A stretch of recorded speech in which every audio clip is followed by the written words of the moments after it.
নমস্কার বন্ধুরা, একান্নবর্তী পরিবারে তোমাদের সবাইকে স্বাগত জানাই।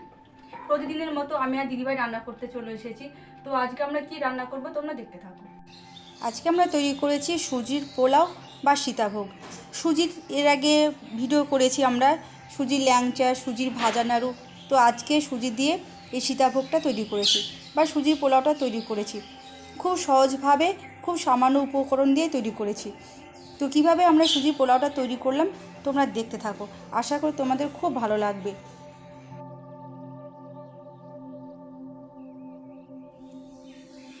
সুজির পোলাওটা তৈরি করার জন্য আমি এখানে এক বাটি সুজি নিয়েছি। এক বাটি সুজি নিয়েছি বলে আমি একই সাইজের বাটির এক বাটি চিনি নিয়েছি। এখানে দেখো আমি 2 বাটি দুধ ফুটিয়ে রেখেছি। যেহেতু এক বাটি সুজি নিয়েছি ঠিক এই বাটির পরিমাণ করে 2 বাটি আমি দুধ নিয়েছি। এখানে আমি নিয়েছি সাদা তেল আর নিয়েছি কিছু পরিমাণ চীনাবাদাম, কাঠবাদাম আর কিশমিশ। তো আমি এই উপকরণগুলো দিয়ে আমি এই সমস্ত উপকরণগুলো দিয়ে কিভাবে সুজির পোলাও তৈরি করছি তোমরা দেখতে থাকো। আমি গ্যাস অন করে একটা কড়াই বসে দিয়েছি। কড়াইটা গরম হয়ে গেছে। আমি যে এক বাটি সুজিটা নিয়েছিল ওই সুজিটা দিয়ে দিচ্ছি। ভালোভাবে নাড়াচাড়া করে আমি হালকা করে ভেজে নেব, খুব বেশি করে ভাজবো না, এমনভাবে ভাজবো যেন সুজিটা সাদা হয়ে থাকে। গ্যাসের ফ্লেমটা আমি একদমই কমিয়ে দিয়েছি। সুজিটা হালকা ভাজা হয়ে গেছে। আমি যে দুধ 2 বাটি নিয়েছিলাম দিয়ে দিচ্ছি।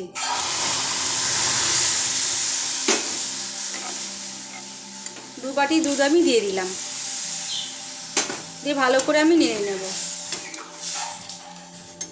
গ্যাসের ফ্লেমটা একদম কমানো থাকবে। ভালোভাবে নেড়ে চেড়ে নেব। সুজিটা ভালোভাবে সেদ্ধ হয়ে যাবে। যে দলাগুলো হয়ে গেছে সেগুলো আমি ভালোভাবে মিশিয়ে নেব। একটু চাপ দিয়ে মিশিয়ে নিচ্ছি। আমি সামান্য পরিমাণ লবণ দিয়ে দিচ্ছি, দিয়ে আবার ভালোভাবে মিশিয়ে নেব। সুজির পোলাওটা কিন্তু খুব সহজেই তৈরি করা যায় আর খুব তাড়াতাড়িও তৈরি হয়ে যায়, সময়টাও কম লাগে। দেখো জমে গেছে একদম। একটু শক্ত করে নেব। এই মুহূর্তে আমি গ্যাসটা অফ করে দেব।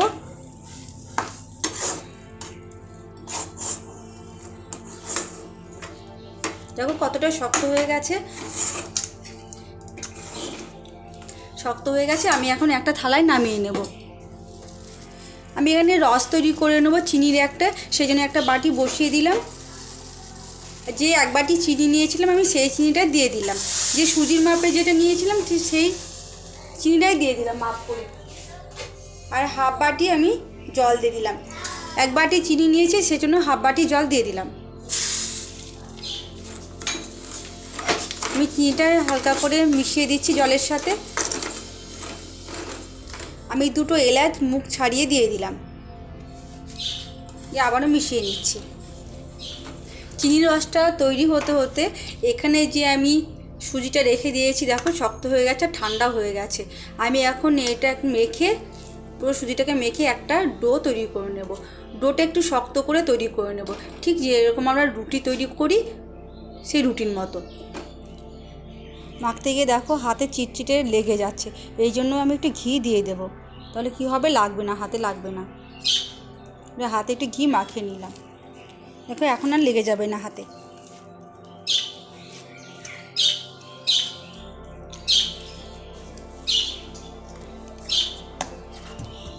দেখো কত সুন্দর রুটি ভাজার মতো যেরকম ডো হয় সেরকম একটা ডো তৈরি হয়ে যাচ্ছে। একটু ভালো করে মেখে নিতে হবে। আমি একটু চটকে মেখে নিচ্ছি। দেখো কত সুন্দর ডোটা হয়ে গেছে। এই ডো থেকে আমি কতগুলো ছোট ছোট লেচি কেটে নিচ্ছি। দেখো কত সুন্দর লাগছে, মনে হচ্ছে যেন ময়দা মেখে রেখেছি। সুজি তো মনেই হচ্ছে না। লেচিগুলো সব কাটা হয়ে গেছে। আর এদিকে দেখো চিনির রসটাও হয়ে গেছে। খুব ঘন করব না, দেখো কালারটা একটু হয়ে গেছে ঘন। এখন আমি এই রসটাকে নামিয়ে রাখবো।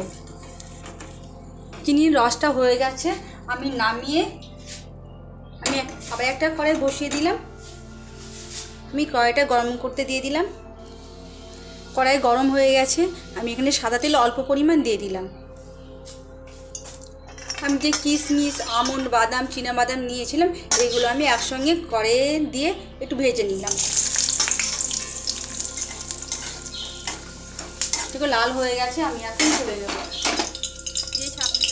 আমি এবার সুজির পোলাওগুলো ভাজার জন্য এখানে বেশি পরিমাণে তেল দিয়ে দিচ্ছি।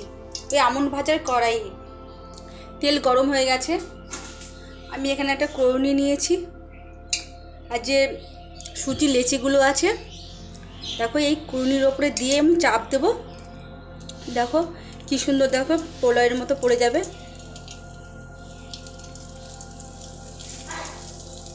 গ্যাসের ফ্লেমটা একদম কমিয়ে দিতে হবে। এই দেখো কত সুন্দর পোলাওগুলো তৈরি হয়ে যাচ্ছে।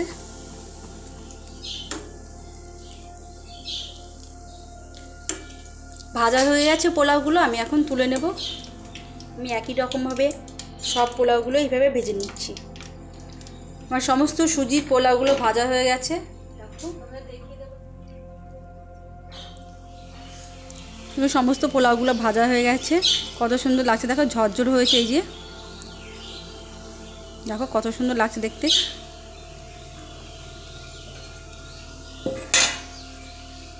দেখো এখানে আমি যে চিনির রসটা করে রেখেছিলাম ওই চিনির রসের মধ্যে আমি পোলাওগুলো দিয়ে দেবো। আমি রসের মধ্যে পোলাওগুলো দিয়ে দিচ্ছি।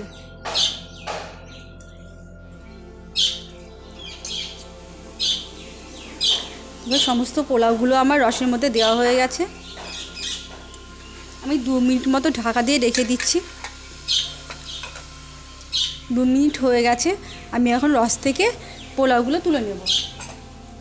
আমার রস থেকে সমস্ত পোলাওগুলো তোলা হয়ে গেছে। আমি এখানে যে দেখো চীনাবাদাম, আমন্ড বাদাম আর কিশমিশ ভেজে রেখেছিলাম সেগুলো আমি একটু রসের মধ্যে দিয়ে দিচ্ছি।